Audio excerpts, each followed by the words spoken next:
Bienvenue dans un monde où la réalité dépasse souvent la fiction. Je m'appelle Marilyn, et aujourd'hui, je vous emmène au cœur d'une affaire mystérieuse, où chaque détail compte, et où chaque révélation peut changer le cours de l'histoire. Préparez-vous à découvrir les sombres secrets qui se cachent derrière ce crime. Rien n'est ce qu'il paraît, et vous allez bientôt le découvrir. L'histoire d'aujourd'hui nous enseigne une leçon importante. Ce n'est pas parce qu'une personne est réputée pour sa gentillesse qu'elle est réellement bienveillante ou qu'elle ne cache pas de sombres secrets.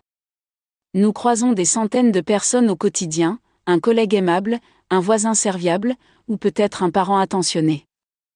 Mais, avez-vous déjà pensé que derrière ces visages familiers, quelqu'un pourrait cacher une réalité bien plus sombre? Je pense que vous avez déjà rencontré une personne comme cela dans votre vie. Aujourd'hui, nous allons parler de John Wayne Gacy, un homme qui semblait irréprochable, mais dont les secrets cachés sous un masque de bienveillance sont devenus l'une des affaires les plus terrifiantes de l'histoire criminelle. Ce que vous allez découvrir aujourd'hui pourrait bien vous faire repenser à certaines personnes de votre propre entourage. John Wayne Gacy est né un jour de fête, le 17 mars 1942, le jour de la Saint-Patrick.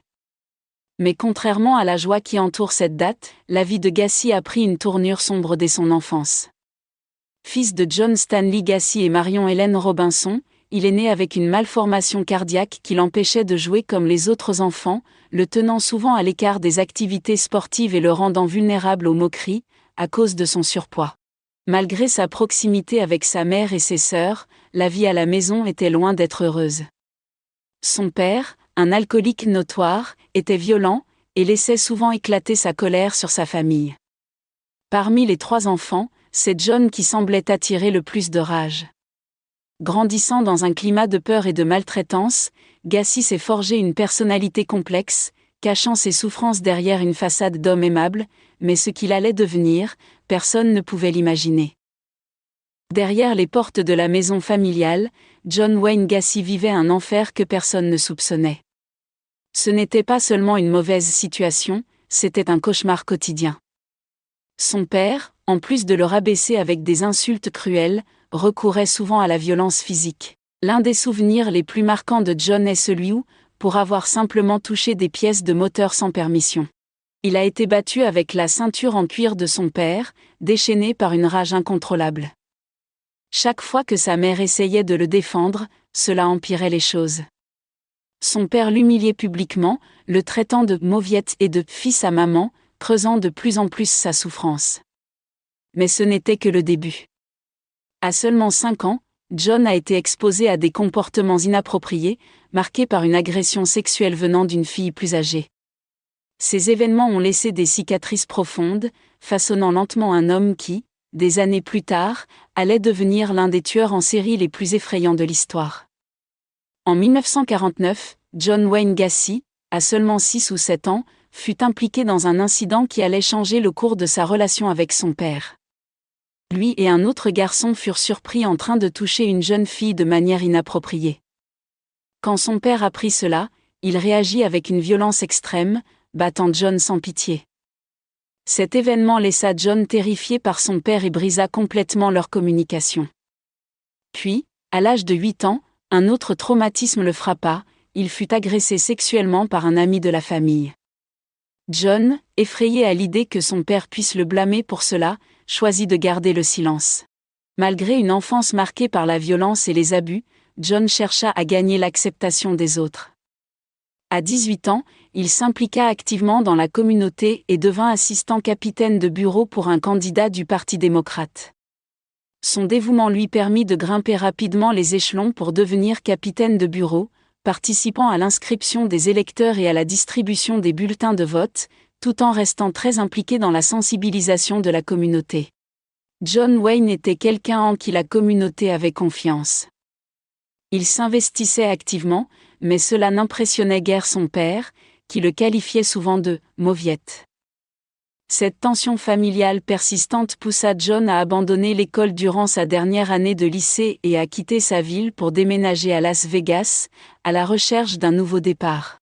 Une fois arrivé à Las Vegas, John trouva un emploi dans une maison funéraire.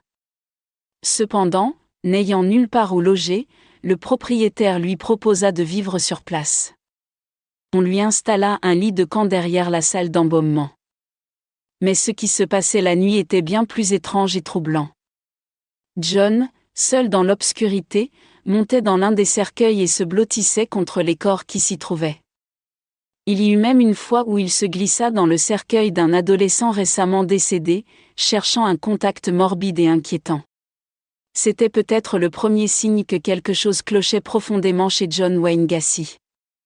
Dans des interviews bien plus tard, il a admis qu'à cet instant précis, c'était comme si une ampoule s'était allumée dans son esprit. Ce qu'il faisait lui semblait soudainement anormal, presque incompréhensible. Il s'est retrouvé dans un état de choc, paralysé par cette réalisation. Ce n'était pas une prise de conscience qui l'a poussé à changer pour le mieux, mais plutôt un signal d'alerte sombre. Un moment où il comprit que quelque chose de terrifiant commençait à se réveiller en lui. Suite à cette expérience troublante, John décida que la vie à Las Vegas ne lui convenait pas. Il prit le téléphone et, hésitant, appela sa mère. « Maman, puis-je revenir à la maison ?» La peur dans sa voix était palpable, car il craignait la réaction de son père. Mais sa mère, avec bienveillance, lui répondit « Oui, tu peux rentrer à la maison. Ce n'est pas grave, rentre simplement. » Elle lui pardonna d'avoir abandonné l'école et d'avoir voulu s'aventurer à Las Vegas, sans poser de questions. Après seulement 3 mois passés à Las Vegas, John Wayne Gacy retourne à Chicago pour vivre avec ses parents. Déterminé à reprendre le contrôle de sa vie, il s'inscrit dans une école de commerce. Il travaille dur, et en 1963, il obtient son diplôme. Peu après, il trouve un emploi dans une entreprise de chaussures, qui le conduit à déménager à Springfield, dans l'Illinois, où il travaille comme vendeur. Une fois à Springfield, John poursuit son engagement communautaire. Il rejoint une organisation à but non lucratif appelée les JC, Junior Chamber International, spécialisée dans la formation au leadership, le développement des affaires et le service à la communauté. Grâce à son implication et à son charisme, il gravit rapidement les échelons. En 1965, il devient vice-président de l'organisation et est reconnu comme l'un des 3 membres les plus remarquables des JC dans l'État de l'Illinois. C'est également à cette époque qu'il rencontre Marilyn Myers, une collègue, avec qui il commence à sortir. Après quelques mois de relation, il se fiance, et 6 mois plus tard, il se marie, scellant ainsi une nouvelle étape dans la vie de Gacy.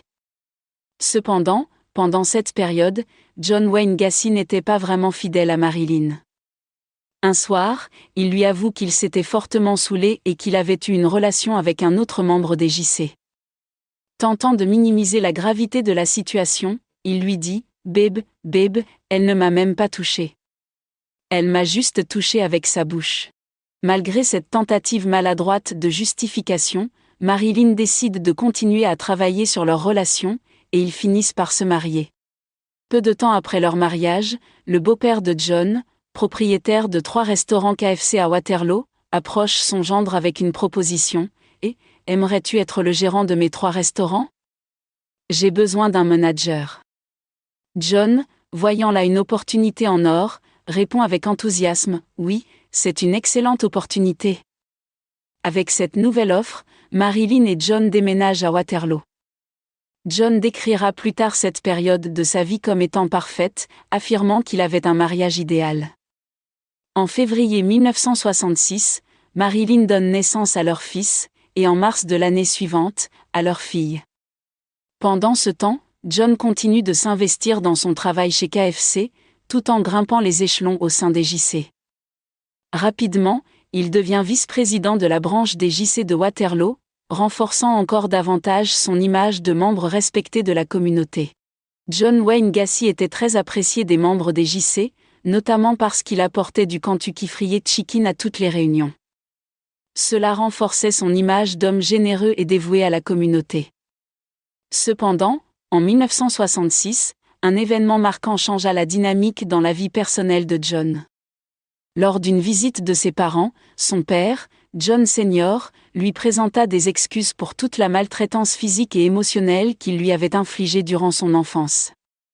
Ce geste inattendu bouleversa John. Son père, habituellement si dur avec lui, lui serra la main et dit « Je me suis trompé sur toi ». Ce fut un moment décisif dans la vie de Gacy. Pour la première fois, il avait obtenu ce qu'il avait toujours recherché, l'approbation de son père. Mais malgré cette réconciliation avec son père et cette apparente période idéale, tout n'était pas aussi parfait. John, avec l'aide d'autres membres des JC de Waterloo, avait aménagé un club dans le sous-sol de sa maison. Ce club était un lieu où les employés de ces restaurants KFC venaient régulièrement s'amuser, boire et jouer au billard, souvent jusqu'à tard dans la nuit.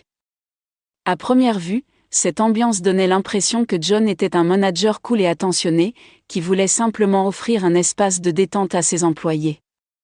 Mais derrière cette façade d'amusement, une réalité plus sombre se cachait. De nombreux employés appréciaient John pour son attitude décontractée. Il se faisait passer pour un manager cool, laissant ses employés faire la fête jusqu'au bout de la nuit, boire et traîner dans son sous-sol. À première vue, cette ambiance donnait l'impression que John prenait soin de ses employés, offrant un espace où ils pouvaient se détendre, mais la réalité était bien plus sombre. Ce club n'était qu'un prétexte pour que John puisse se faire plaisir, attirant garçons et filles qui passaient du temps dans ce petit coin. Ce qui était encore plus inquiétant, c'est que John passait la majorité de son temps avec les plus jeunes, particulièrement les adolescents qui travaillaient dans ces restaurants KFC. Il leur offrait de grandes quantités d'alcool pour gagner leur confiance et renforcer son image de manager sympathique. Mais une fois qu'il avait tissé ce lien de confiance et renforce son image de manager, John faisait des avances sexuelles. Et si l'adolescent repoussait ses avances, John riait d'été minimiser la situation avec des phrases comme « Je plaisante »,« MDR »,« Je teste juste ta morale ». À partir d'août 1967, John commença à avoir des ennuis. Il invita chez lui le fils de 15 ans d'un de ses camarades du JC. Avec un ton amical, il lui dit « Viens à la maison, on va passer du temps ensemble. J'ai une table de billard. » Une fois chez lui, John donna de l'alcool au garçon et le laissa regarder des films pornographiques.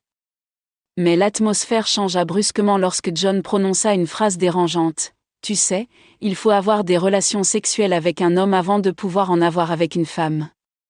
Tu le savais ?» Le jeune homme de 15 ans finit par céder à la pression de John.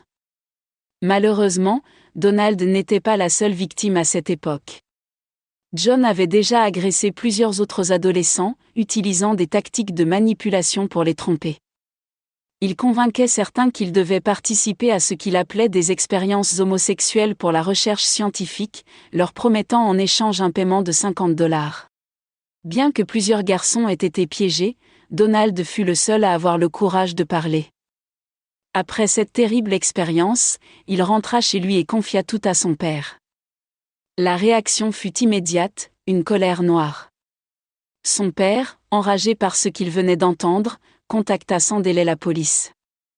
Le piège de John se referma sur lui, il fut arrêté et inculpé de sodomie orale.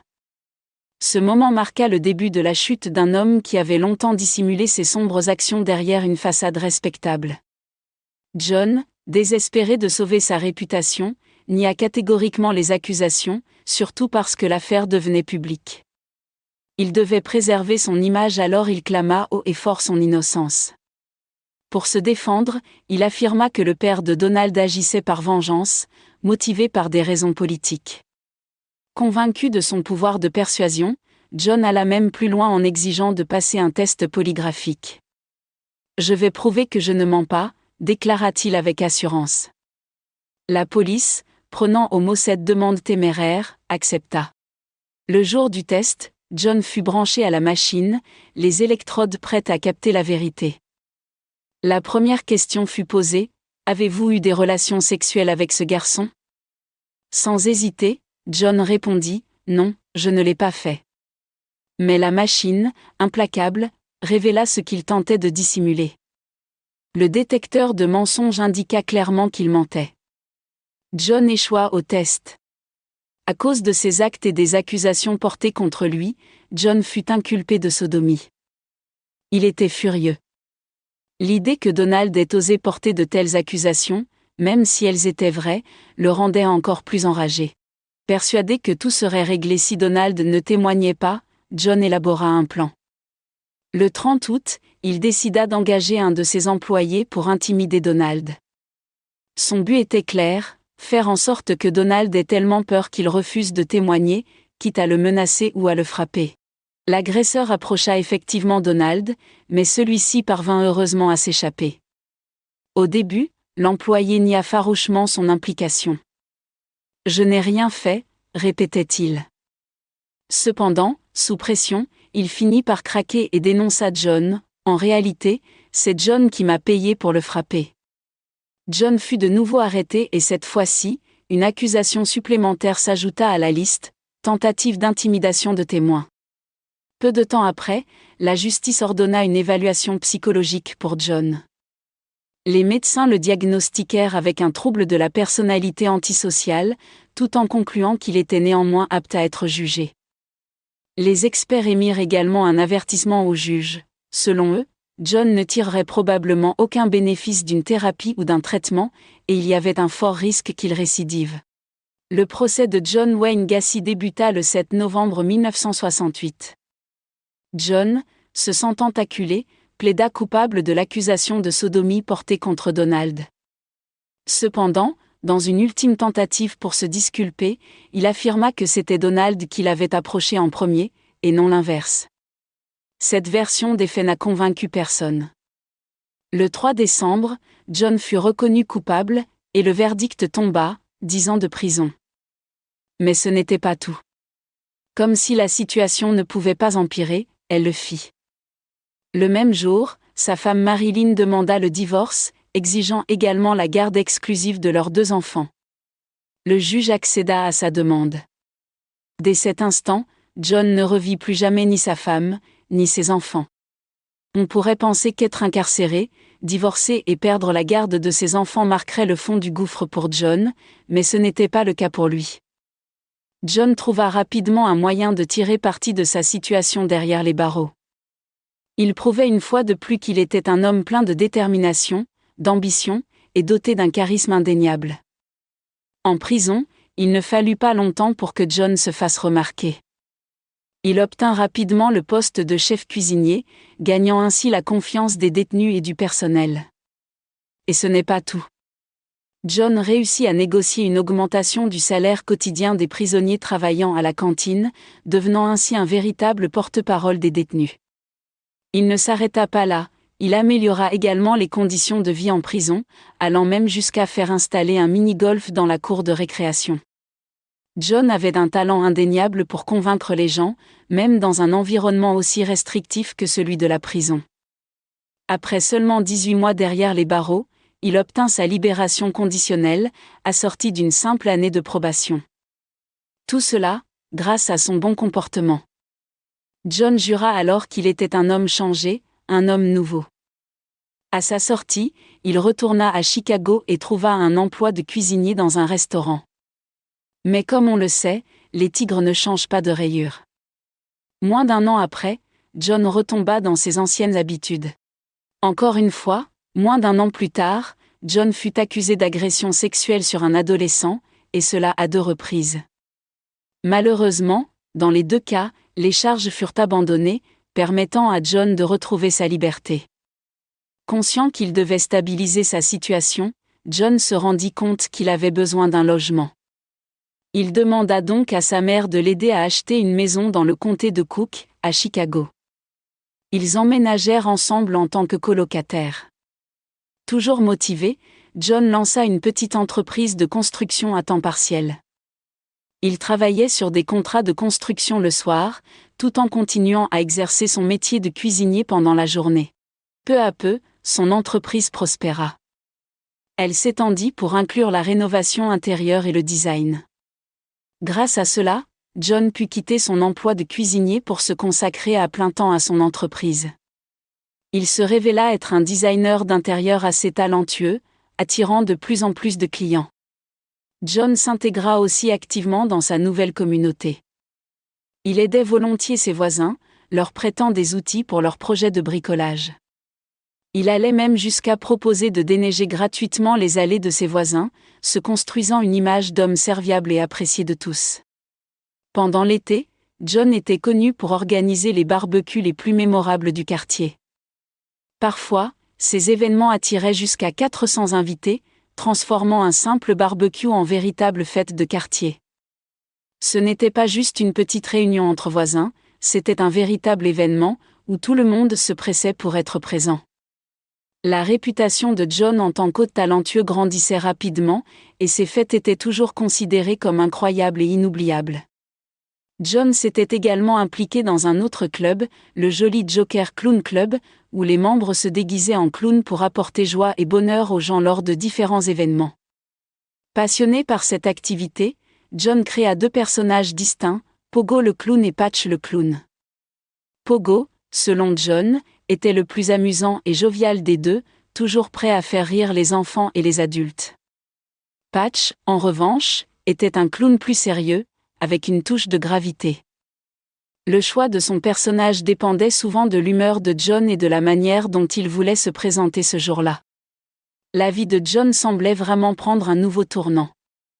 Il avait un nouveau départ, une maison qu'il partageait avec sa mère, il organisait des fêtes, s'impliquait dans des organisations, et faisait du bénévolat. Son avenir semblait même s'éclaircir sur le plan sentimental lorsqu'il retrouva une ancienne petite amie du lycée, Carol, marquant un nouveau chapitre dans sa vie amoureuse. Carol avait déjà 2 filles, et John lui proposa rapidement de venir vivre avec lui, en les accueillant toutes les 3 dans sa maison. Peu après, ils se fiancèrent et se marièrent le 1er juillet 1972. Cependant, ce mariage ne tarda pas à montrer des signes de fragilité. Environ 3 ans après leur union, John surprit Carol en lui annonçant soudainement qu'il était bisexuel. Mais l'événement le plus déroutant pour Carol arriva lors de la fête des mères cette année-là. Après avoir eu des relations sexuelles, John dit « Au fait, c'est la dernière fois qu'on fait l'amour. » Carol, stupéfaite, demanda « Qu'est-ce que ça veut dire ?» Mais John ne donna aucune explication, la laissant dans un état de confusion totale.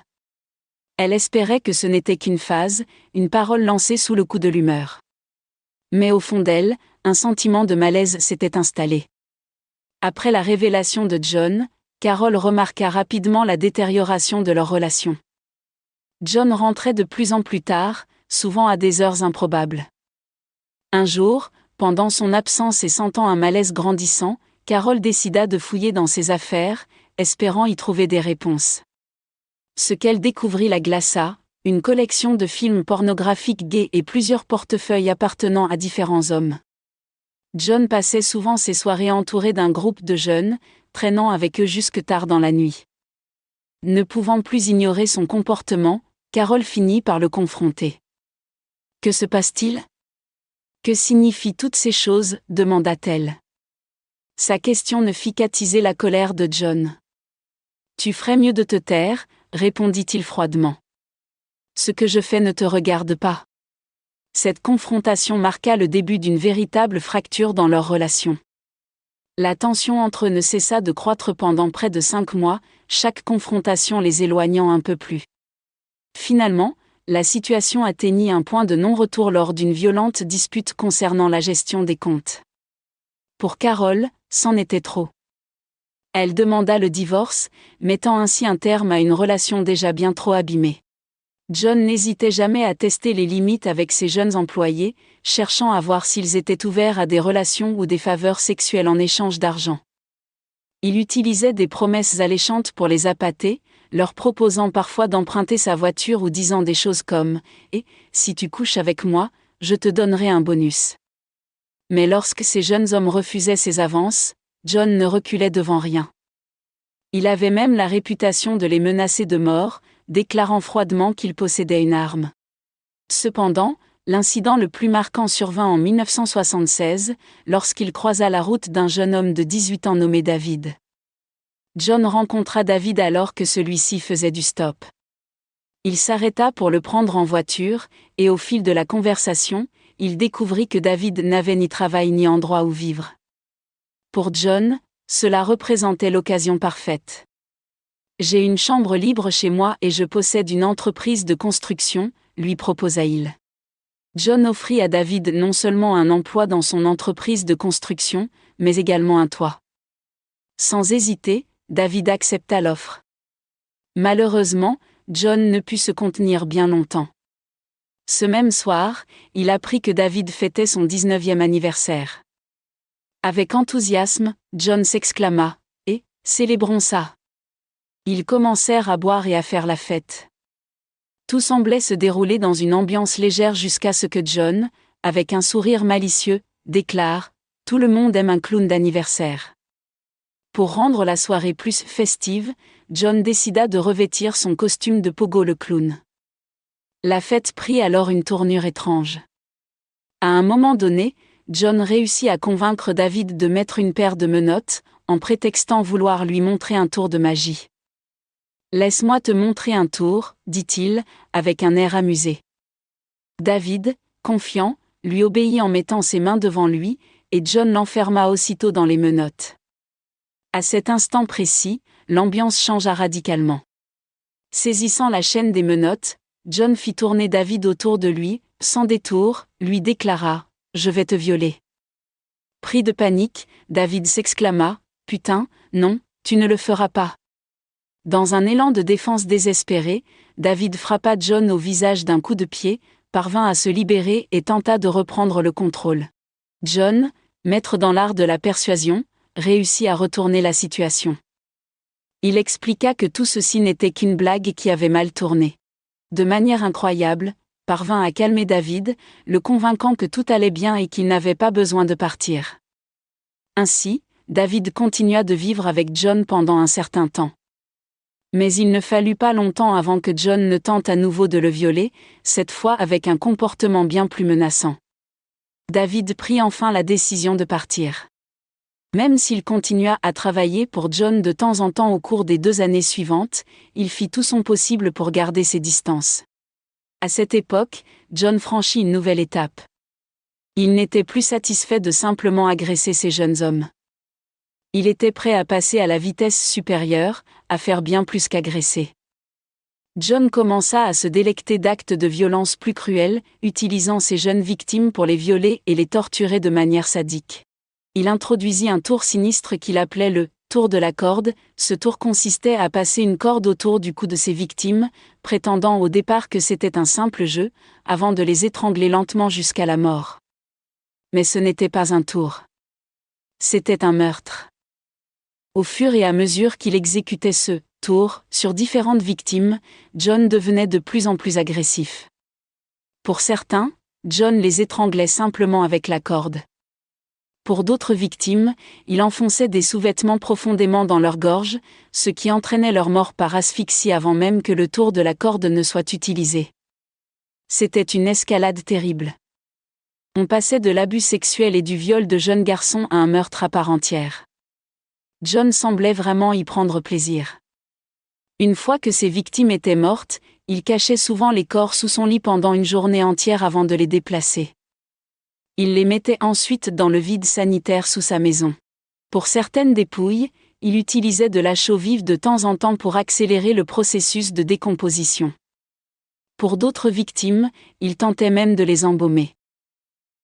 Parfois, John connaissait ses victimes, mais d'autres fois, c'étaient simplement des inconnus qu'il croisait à un arrêt de bus, en faisant du stop, ou marchant dans la rue. Il utilisait plusieurs méthodes pour attirer ses proies. La plupart étaient appâtés par la promesse d'un emploi dans son entreprise de construction.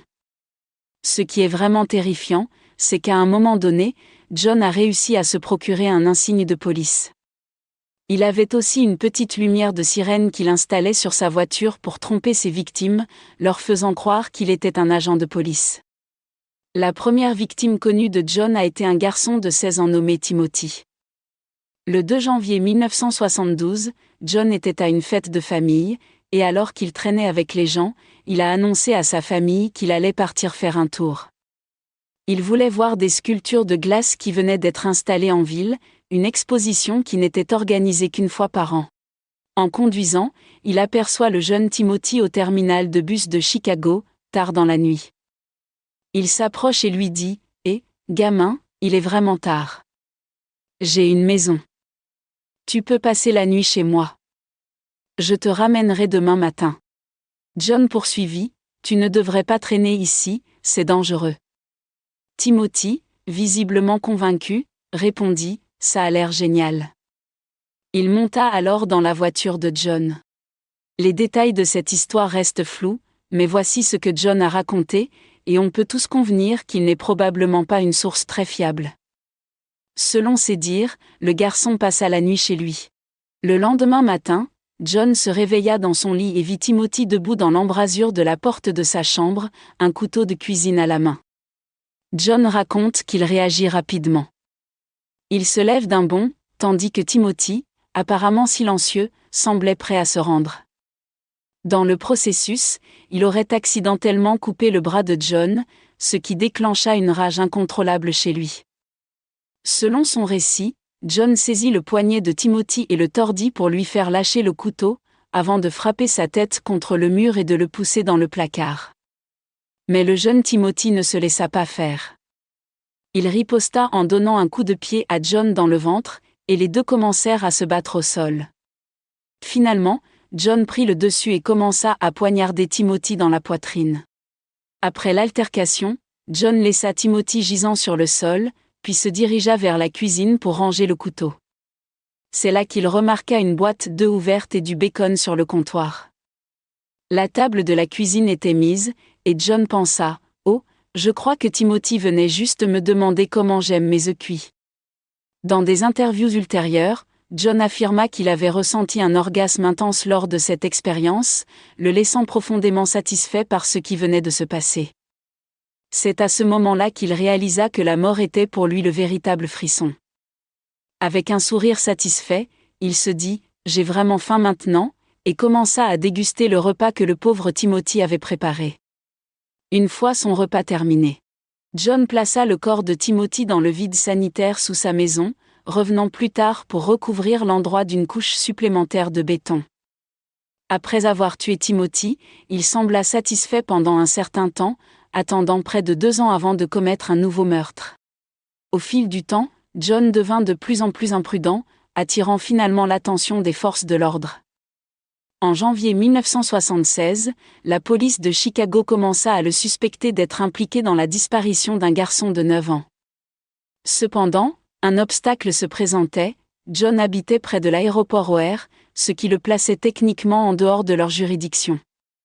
Cela signifiait qu'il ne pouvait pas constituer de dossier contre lui, et qu'il aurait fallu qu'un autre département de police prenne le relais.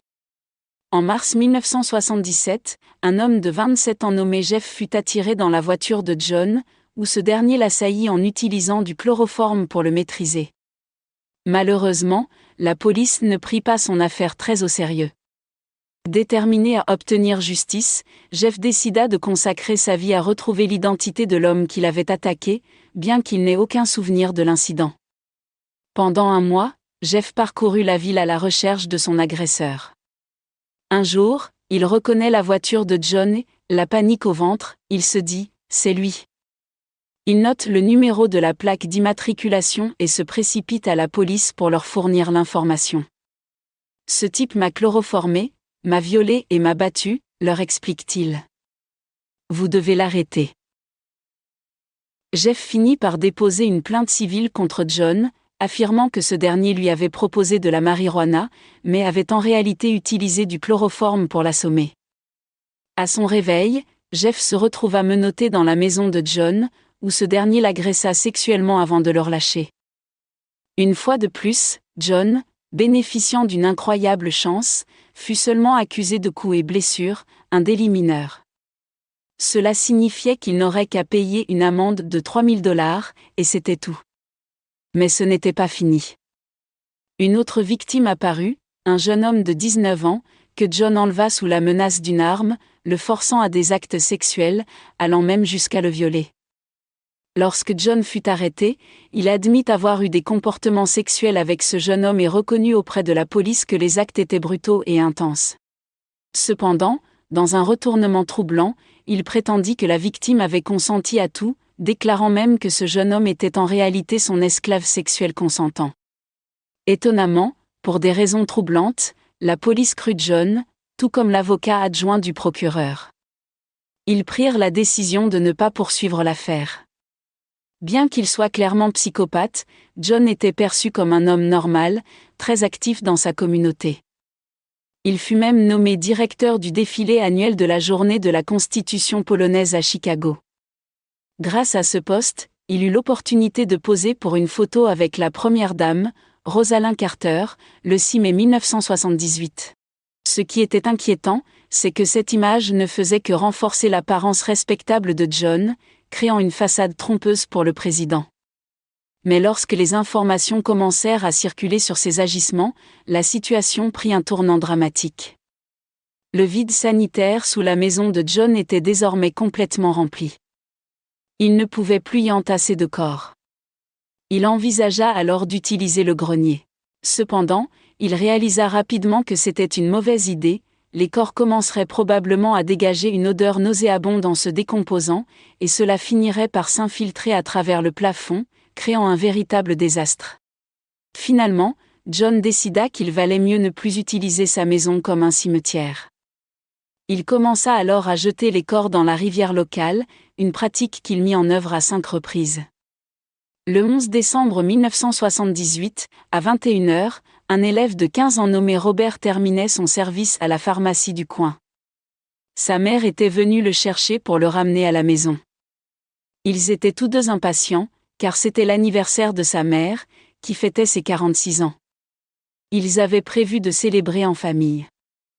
Pendant ce temps, la mère de Robert l'attendait. En sortant en courant de la pharmacie pour rejoindre la voiture, il lui dit « Eh, maman, peux-tu attendre quelques minutes ? Il y a ce gars qui m'a proposé un job dans la construction à $5 de l'heure.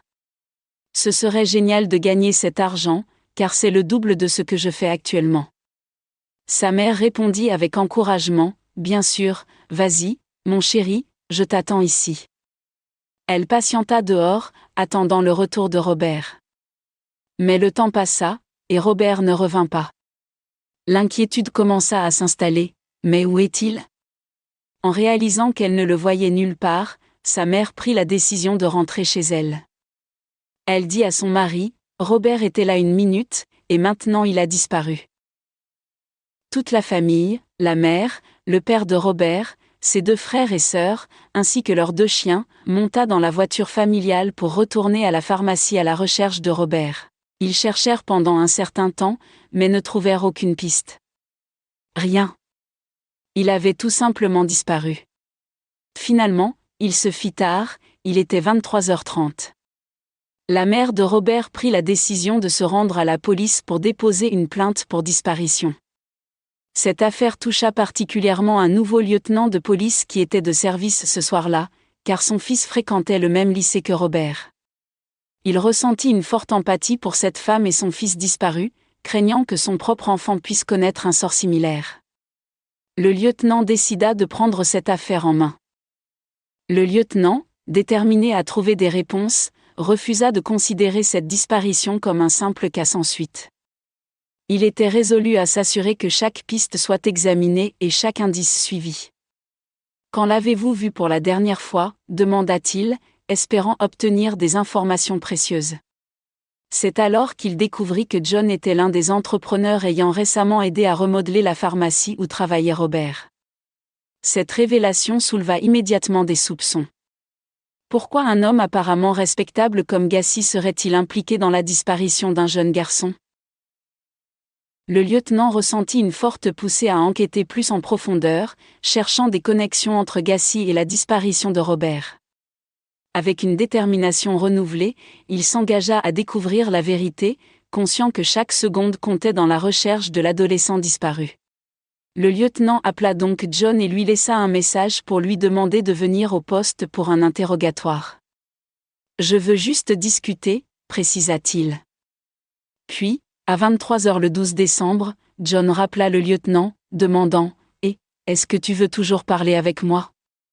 Le lieutenant répondit « Oui. » « Peux-tu venir aujourd'hui ? Combien de temps te faudra-t-il pour arriver ? » John répliqua « Je serai là dans 1 demi-heure. » Enthousiaste, le lieutenant s'exclama « Super. J'ai hâte de te voir. » Cependant, le temps passait, et à 10h du matin, John n'était toujours pas là. En réalité, il était très occupé à ce moment-là. En effet, lorsqu'il avait appelé le lieutenant, il était en train de s'occuper de quelque chose de grave, il déplaquait le corps de Robert, cherchant désespérément à se débarrasser de celui-ci. Pendant qu'il était au téléphone avec le lieutenant, il chargea le corps de Robert dans le coffre de sa voiture et prit la route vers le sud pour le jeter dans la rivière. Une fois le corps déposé, il reprit la route vers le poste de police pour parler au lieutenant. À 3 heures du matin, John, couvert de boue, entra dans le commissariat et déclara « Salut, je suis là pour voir le lieutenant. » La personne au bureau d'accueil lui répondit « Il est 3 heures du matin. Pourquoi ne reviens-tu pas plus tard ?» John se présenta alors et donna une brève déclaration au lieutenant. Ce dernier commença à ressentir une atmosphère étrange émanant de John, ce qui le poussa à suspecter qu'il pourrait détenir Robert en otage chez lui. Il demanda alors les clés de la maison de John. Bien que John, un peu hésitant à remettre ses clés pour des raisons évidentes, finit par acquiescer. « Oui, vous pouvez fouiller ma maison », dit-il avec un air nonchalant. Les policiers se rendirent chez John et commencèrent leur fouille. Malheureusement, ils ne trouvèrent pas grand-chose. Par « pas grand-chose », je veux dire qu'ils ne trouvèrent aucune preuve tangible de ce qui avait pu arriver à Robert. Cependant, leur enquête révéla une quantité inquiétante de pornographie gay, des aiguilles, un pistolet d'alarme, de la corde et des menottes. Bien que rien de tout cela ne soit illégal à posséder, le lieutenant ressentait une frustration croissante. Il avait ce pressentiment que John savait quelque chose, que des informations cruciales lui échappaient. Les recherches se poursuivirent, et finalement, les policiers tombèrent sur un reçu. Sur ce reçu, ils découvrirent une charge pour du film en cours de développement à la pharmacie où Robert travaillait. Cette information sembla suffire à convaincre les policiers de saisir la voiture de John, ainsi que son van et son camion, pour des recherches ultérieures. Ils espéraient qu'au moins l'un de ces véhicules contiendrait un indice crucial. Les enquêteurs examinèrent les véhicules et trouvèrent des fibres qui pourraient potentiellement être des cheveux, mais cela ne s'avérait pas très concluant. Ils firent également venir un chien spécialement entraîné pour renifler autour des voitures afin de détecter la présence de Robert ou d'un cadavre. Ces chiens ont une capacité extraordinaire à détecter la mort. Lorsqu'un chien commença à fouiller l'un des véhicules, il s'allongea soudainement sur le siège passager. Le maître chien déclara « Ah, c'est sa réaction à la présence de la mort. » Cela suscita l'idée que le corps de Robert avait probablement été dans cette voiture à un moment donné. Cependant, même avec cette information, cela ne signifiait pas grand-chose. Il n'y avait aucune preuve tangible liant Robert à John. La police avait saisi quelques objets dans la maison de John, mais rien de ce qu'ils avaient récupéré ne pouvait établir un lien direct entre John et la disparition de Robert. Ainsi, à 23 heures ce soir-là, John fut libéré, faute de preuves suffisantes. Un jour plus tard, le 15 décembre, l'un des objets saisis lors de la fouille de son domicile fut identifié positivement, mais ce n'était pas en lien avec Robert. Il s'agissait d'une bague de classe appartenant à un lycéen disparu depuis 2 ans. La question demeurait, pourquoi John possédait-il cette bague ? De plus, lors de l'interrogatoire d'un des employés de John, celui-ci informa la police que plusieurs anciens employés avaient tout simplement disparu. Le même jour, John appela la police et les invita à prendre le petit déjeuner. Les raisons de cette invitation demeuraient floues, mais il se murmurait qu'un des agents était un peu sous le charme de John. À leur arrivée, les policiers remarquèrent immédiatement que John n'avait pas l'air au mieux. Il semblait fatigué et anxieux, comme si quelque chose le pesait lourdement. En entrant dans sa maison, l'un des agents déclara « Je peux sentir la mort ». Cependant, l'odeur qui régnait dans la maison de John ne suffisait pas à convaincre les policiers de fouiller à nouveau son domicile. John prit la décision d'engager un avocat. Son avocat déposa même une plainte de 750 000 $ contre la ville et le département de police. Il soutenait que la police harcelait John, effectuait des perquisitions illégales et saisissait des objets qu'il n'avait pas le droit de prendre. De plus, il affirmait que ce processus ruinait la réputation de John. Par conséquent, les policiers n'étaient pas autorisés à fouiller à nouveau le domicile de John. Cependant, ils n'eurent pas à attendre longtemps pour une nouvelle opportunité. Le 21 novembre 1978, John fut suivi jusqu'à une station-service. Les agents, surveillant discrètement ses mouvements, observèrent qu'il passait un paquet à l'un des employés de la station. Lorsque ce paquet fut saisi par les autorités, il contenait une grande quantité de marijuana. C'était exactement ce dont ils avaient besoin pour enfin arrêter John et le placer sous leur surveillance. Ils voulaient simplement le retenir afin de pouvoir fouiller sa maison plus en profondeur. Ainsi, John fut arrêté. Cependant, la veille de son arrestation pour possession de marijuana, John avait rendu visite à son avocat.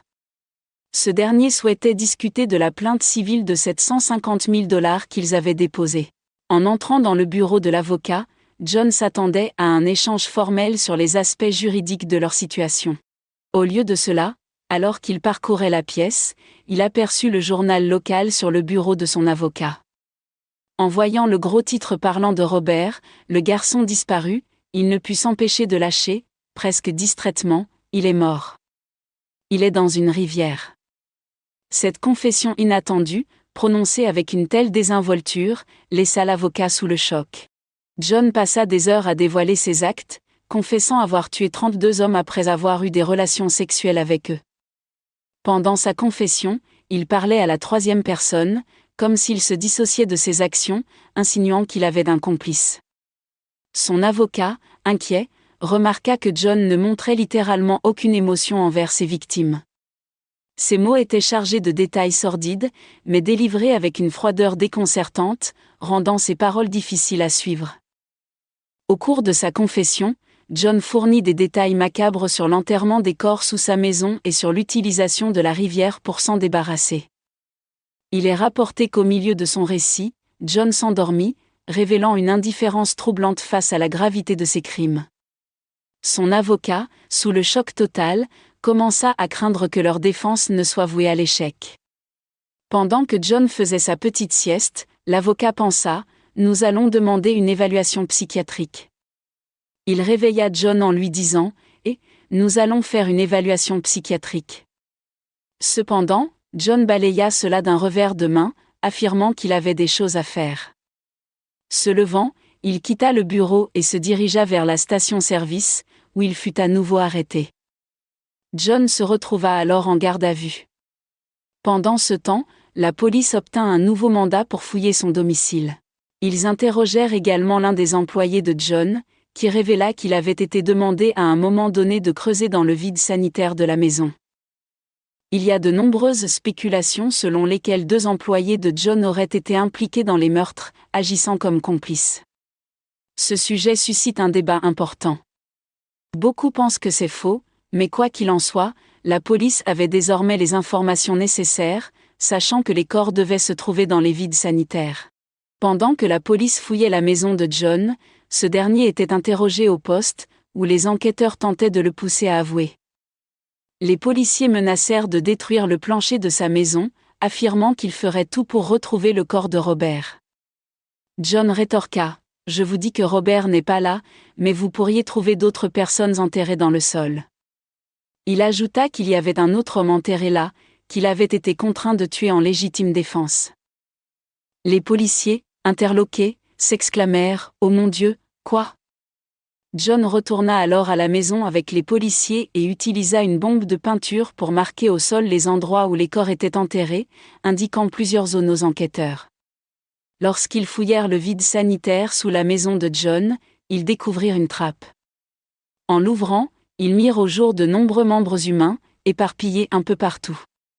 Au final, ils découvrirent 3 corps dans le vide sanitaire et un autre sous le sol du garage. Le lendemain, le 22 décembre, John commença à parler aux policiers et admit avoir enterré 27 corps autour de sa propriété. Il confessa également avoir jeté des corps dans la rivière, et 4 corps furent finalement retrouvés, mais le corps de Robert ne fut jamais récupéré. Pour aider à la recherche dans sa maison et dans l'espoir de préserver ses tapis de la destruction, John dessina un schéma indiquant où les corps étaient enterrés dans le vide sanitaire ainsi qu'à quelques autres endroits de sa propriété. Après tout cela, John fut transféré à l'hôpital, car on craignait qu'il ait d'autres problèmes de santé. Il tenta de convaincre les médecins qu'il souffrait de troubles de la personnalité multiple, prétendant avoir 4 personnalités. 3 experts psychiatriques ne tardèrent pas à le diagnostiquer comme schizophrène paranoïaque avec des personnalités multiples.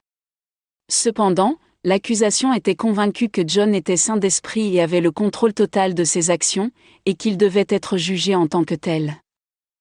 Après avoir fouillé plus en profondeur la maison de John, les enquêteurs ne découvrirent pas seulement les 27 corps que John avait initialement avoués, mais finirent par trouver un total de 29 corps, dont 26 rien que dans le vide sanitaire. Les dépouilles étaient démembrées et dans un état terrible.